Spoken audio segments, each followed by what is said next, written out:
When Jesus came down from the mountainside, large crowds followed him.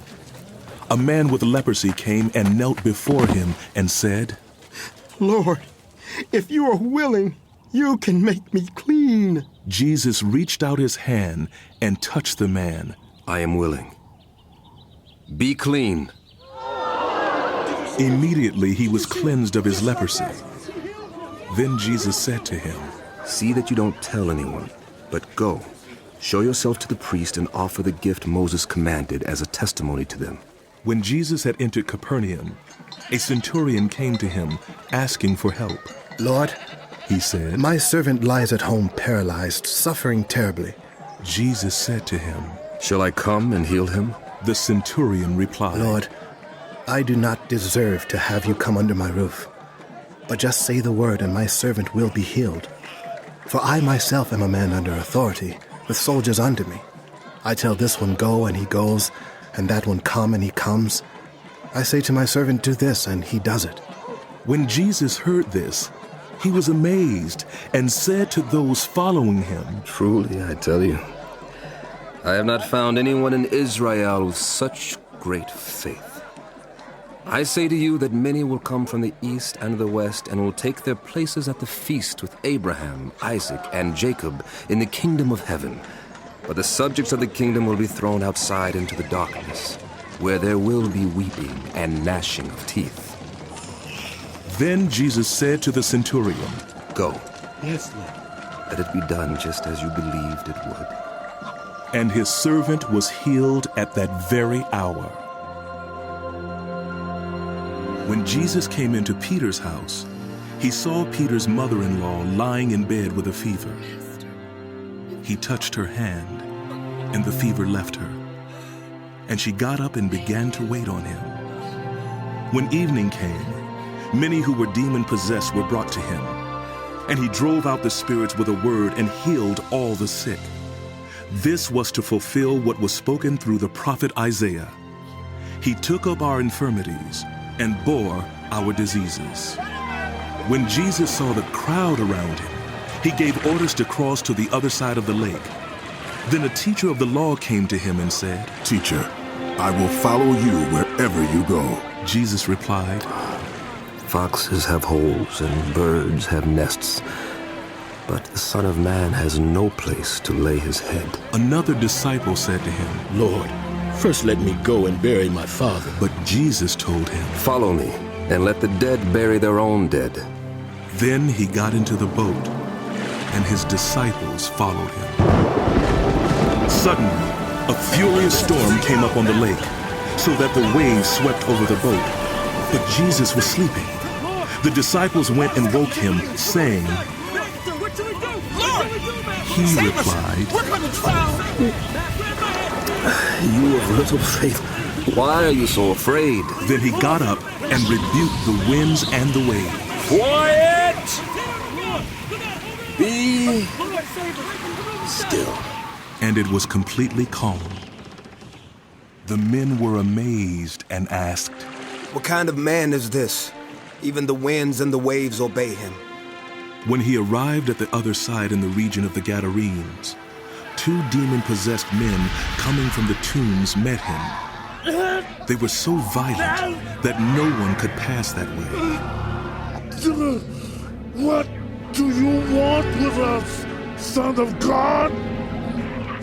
Have you come here to torture us before the appointed time? Some distance from them, a large herd of pigs was feeding. The demons begged Jesus, If you drive us out, send us into the herd of pigs. He said to them, Go! So they came out and went into the pigs. And the whole herd rushed down the steep bank into the lake and died in the water.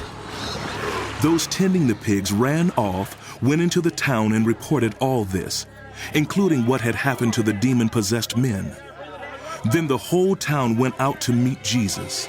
And when they saw him, they pleaded with him to leave their region. Jesus stepped into a boat, crossed over, and came to his own town. Some men brought to him a paralyzed man lying on a mat.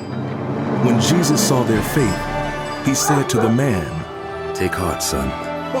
Your sins are forgiven. Yes, Master. At this, some of the teachers of the law said to themselves, This fellow is blaspheming. Knowing their thoughts, Jesus said, Why do you entertain evil thoughts in your hearts? Which is easier, to say, Your sins are forgiven, or to say, Get up and walk? But I want you to know that the Son of Man has authority on earth to forgive sins. So he said to the paralyzed man, Get up, Yes, Master. take your mat, and go home. Then the man got up and went home.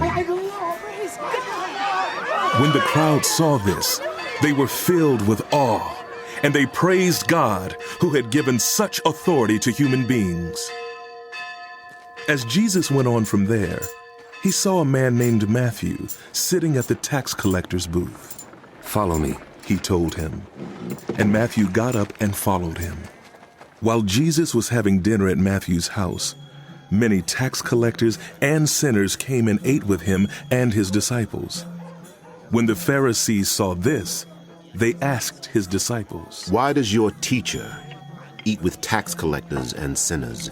On hearing this, Jesus said, It is not the healthy who need a doctor, but the sick. But go and learn what this means. I desire mercy, not sacrifice. For I have not come to call the righteous, but sinners. Then John's disciples came and asked him, How is it that we and the Pharisees fast often, but your disciples do not fast? Jesus answered, How can the guests of a bridegroom mourn while he is with them? The time will come when the bridegroom will be taken from them, then they will fast. No one sews a patch of unshrunk cloth on an old garment, for the patch will pull away from the garment, making the tear worse. Neither do people pour new wine into old wineskins. If they do, the skins will burst. The wine will run out and the wineskins will be ruined. No, they pour new wine into new wineskins, and both are preserved.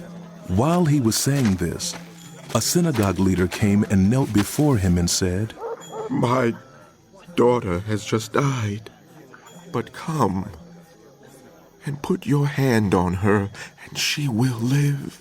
Jesus got up and went with him, and so did his disciples. Just then, a woman who had been subject to bleeding for 12 years came up behind him and touched the edge of his cloak. She said to herself, If I only touch his cloak, I will be healed. Jesus turned and saw her. Take heart, daughter, He said, your faith has healed you. and the woman was healed from that moment. When Jesus entered the synagogue leader's house and saw the noisy crowd and people playing pipes, he said, Go away! The girl is not dead, but asleep. But they laughed at him. After the crowd had been put outside, he went in and took the girl by the hand, and she got up. News of this spread through all that region. As Jesus went on from there, 2 blind men followed him, calling out, Have mercy on us, son of David! When he had gone indoors, the blind men came to him, and he asked them. Do you believe that I am able to do this? Yes, Lord. They replied. Then he touched their eyes and said, According to your faith, let it be done to you. and their sight was restored. I can see. Jesus warned them sternly. See that no one knows about this. But they went out and spread the news about him all over that region. While they were going out, a man who was demon-possessed and could not talk was brought to Jesus. And when the demon was driven out, the man who had been mute spoke. The crowd was amazed and said, Nothing like this has ever been seen in Israel. But the Pharisees said, It is by the prince of demons that he drives out demons. Jesus went through all the towns and villages, teaching in their synagogues, proclaiming the good news of the kingdom, and healing every disease and sickness. When he saw the crowds, he had compassion on them, because they were harassed and helpless like sheep without a shepherd. Then he said to his disciples, The harvest is plentiful, but the workers are few. Ask the Lord of the harvest, therefore, to send out workers into his harvest field. Jesus called his 12 disciples to him and gave them authority to drive out evil spirits and to heal every disease and sickness. These are the names of the 12 apostles. First, Simon, who is called Peter, and his brother Andrew, James, son of Zebedee, and his brother John, Philip and Bartholomew, Thomas and Matthew the tax collector, James, son of Alphaeus and Thaddeus, Simon the Zealot and Judas Iscariot, who betrayed him. These 12 Jesus sent out with the following instructions. Do not go among the Gentiles or enter any town of the Samaritans. Go rather to the lost sheep of Israel. As you go, proclaim this message. The kingdom of heaven has come near. Yes, Rabbi. Heal the sick, raise the dead, cleanse those who have leprosy, drive out demons. Freely you have received, freely give. Yes, Master. Do not get any gold or silver or copper to take with you in your belts. No bag for the journey, or extra shirt or sandals or a staff, for workers are worth their keep. Whatever town or village you enter, search for some worthy person there and stay at that person's house until you leave. As you enter the home, give it your greeting. If the home is deserving, let your peace rest on it. If it is not, let your peace return to you. If anyone will not welcome you or listen to your words, shake the dust off your feet when you leave that home or town. Truly, I tell you, it will be more bearable for Sodom and Gomorrah on the day of judgment than for that town. I am sending you out like sheep among wolves. Therefore, be as shrewd as snakes and as innocent as doves. Be on your guard. You will be handed over to the local councils and be flogged in the synagogues. On my account, you will be brought before governors and kings as witnesses to them and to the Gentiles.